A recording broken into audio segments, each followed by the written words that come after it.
அன்பார்ந்த இணையதள நேயர்களை மீண்டும் www.qcrc.in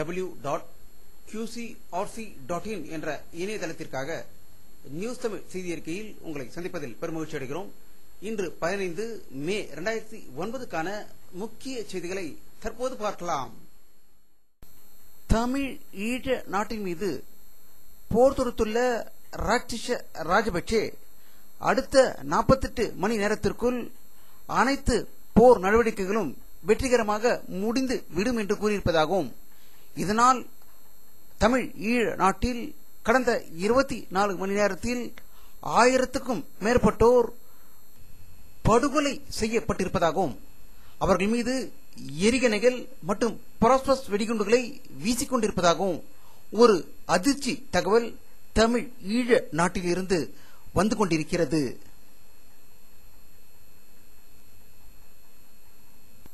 அதிமுக பொதுச் செயலாளரும் எதிர்க்கட்சி தலைவருமான செல்வி ஜெயலலிதா அவர்கள் வெளியிட்டுள்ள ஒரு செய்தி அறிக்கையில், இலங்கையில் தமிழர்கள் பட்டினியால் சாவதை தடுக்கும் வகையில் சமைத்த உணவு, காய்கறிகள், தண்ணீர் பாக்கெட்டுகளை விமானம் மூலம் முகாம்களில் உள்ள தமிழர்களுக்கு போட இந்திய ராணுவம் உடனடி நடவடிக்கை எடுக்க வேண்டும் என்று வலியுறுத்தியுள்ளதாக செய்திகள் வெளியாகிக் கொண்டிருக்கிறது.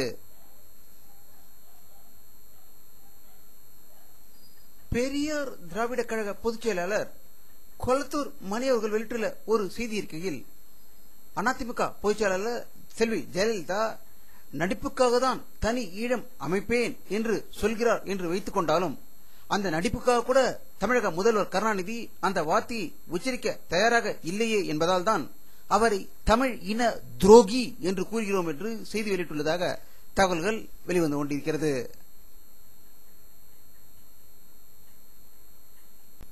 விருதுநகரிலிருந்து மதுரைக்கு சென்று கொண்டிருந்த கட்டிட தொழிலாளர்களின் சரக்கு ஆட்டோவும் மதுரையிலிருந்து கோயில்பட்டி சென்று கொண்டிருந்த தனியார் பேருந்தும் நேருக்கு நேர் மோதிக்கொண்டதில் கட்டிட தொழிலாளர்கள் 17 பேர் உயிர் இழந்ததாக ஒரு அதிர்ச்சி தகவல் மதுரையிலிருந்து வெளிவந்து கொண்டிருக்கிறது. கடந்த ஒரு மாத காலமாக மக்களவைக்கு 5 கட்டங்களாக நடைபெற்ற தேர்தலில் பதிவான வாக்குகள் இந்தியா முழுவதும் நாளை எண்ணப்படுகிறது. இதற்காக நாடு முழுவதும் விரிவான பாதுகாப்பு ஏற்பாடுகள் செய்யப்பட்டுள்ளதாகவும், முடிவுகள் 11 மணி அளவில் தெரிந்து விடும் என்று செய்திகள் வெளியாகிக் கொண்டிருக்கிறது. பாரத பிரதமர் திரு மன்மோகன் சிங் அவர்கள் 17ஆம் தேதி தன்னுடைய பதவியை ராஜினாமா செய்ய இருப்பதாக தகவல்கள் வெளிவந்து கொண்டிருக்கிறது. இதை பற்றி நம்முடைய அரசியல் வல்லுநர் கருத்து கேட்டபோது, தேர்தல் முடிவுகள் வருவதற்கு முன்பேயே தன்னுடைய பதவியை ராஜினாமா செய்ய இருக்கும் மன்மோகன் சிங் அவர்கள் எப்படி 5 ஆண்டு காலம் ஆட்சி செய்திருப்பார் என்பது இதன் மூலமே தெரிகிறது. அவர் நன்றாக ஆட்சி செய்திருந்தால் வீட்டில் படுத்துக்கொண்டே வெற்றி பெற்று விடுவோம் என்ற ஒரு நம்பிக்கை இருந்திருக்கும். தெரிந்தோ தெரியாமலோ தப்பித்தவறி நாளை காங்கிரஸ் கட்சி வெற்றி பெற்றுவிட்டால் இவருடைய முடிவு என்னவாக இருக்குமோ என்று ஆச்சரியப்பட வேண்டியதுதான் என்று அரசியல் வல்லுநர்கள் கருத்து வெளியிட்டிருக்கிறார்கள்.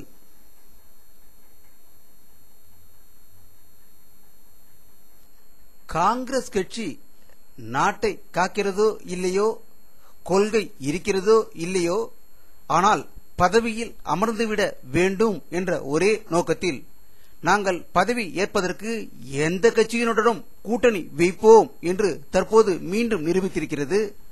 உத்தரப்பிரதேச முதல்வர் திரு மாயாவதி அவர்களை தங்கள் கட்சிக்கு இழுக்கும் நடவடிக்கையில் மேற்கொண்டுள்ளதாகவும், பல கட்சிகளின் பேரங்களுக்கிடையில் காங்கிரஸ் கட்சியின் பேரம் முந்திக் கொண்டிருப்பதாகவே தகவல்கள் வெளிவந்து கொண்டிருக்கிறது.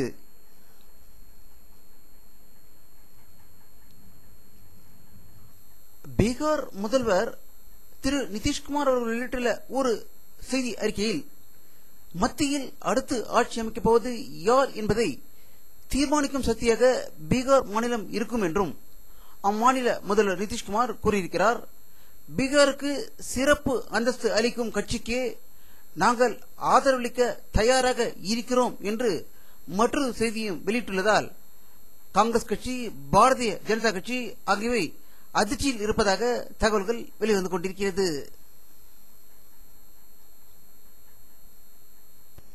ஒலிம்பிக் போட்டியில் இந்தியாவுக்கு தங்க மெடலை பெற்றுக் கொடுத்த அபினவ் பிந்த்ராவின் தந்தை வங்கிகளில் பல கோடி ரூபாய் மோசடி செய்திருப்பது அம்பலமாகியிருப்பதால் அவரை கைது செய்திருப்பதாக டெல்லியில் இருந்து ஒரு அதிர்ச்சி தகவல் வெளியாகிக் கொண்டிருக்கிறது.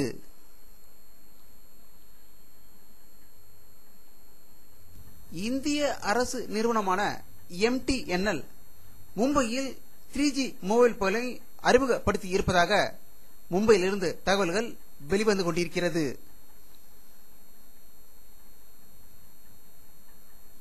கடந்த சில மாதங்களுக்கு முன்பு தென்னாப்பிரிக்காவில் நடைபெற்ற ஒரு ஆன்மீக மாநாட்டிற்கு திபெத்திய தலைவர் திரு தலாய் லாமா அவர்கள் வரக்கூடாது என்று இந்தியாவிலிருந்து அவர் வருவதற்கு விசா வழங்குவதை மறுத்த தென்னாப்பிரிக்க நாடு தற்போது புதிய அரசு அமைந்துள்ள நிலையில் தலாய் லாமா அவர்கள் எப்பொழுது வேண்டுமானாலும் தென்னாப்பிரிக்கு வரலாம் என்று கூறியிருப்பதாக தென்னாப்பிரிக்காவிலிருந்து தகவல்கள் வெளிவந்து கொண்டிருக்கிறது.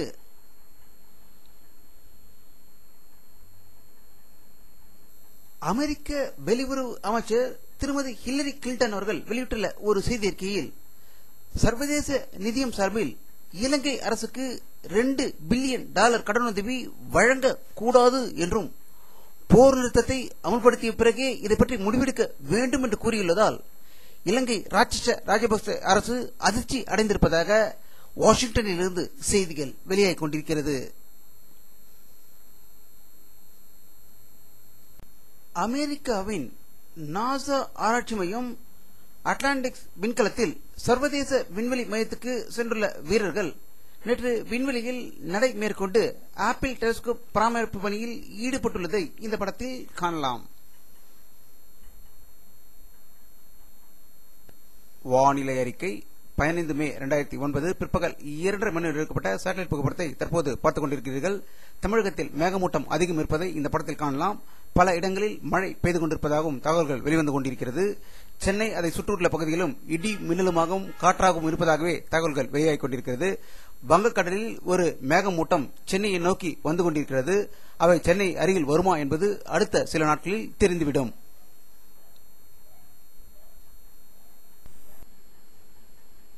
இத்துடன் இந்த செய்தி அறிக்கை நிறைவடைகிறது.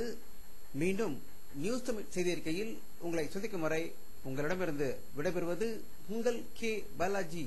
நன்றி.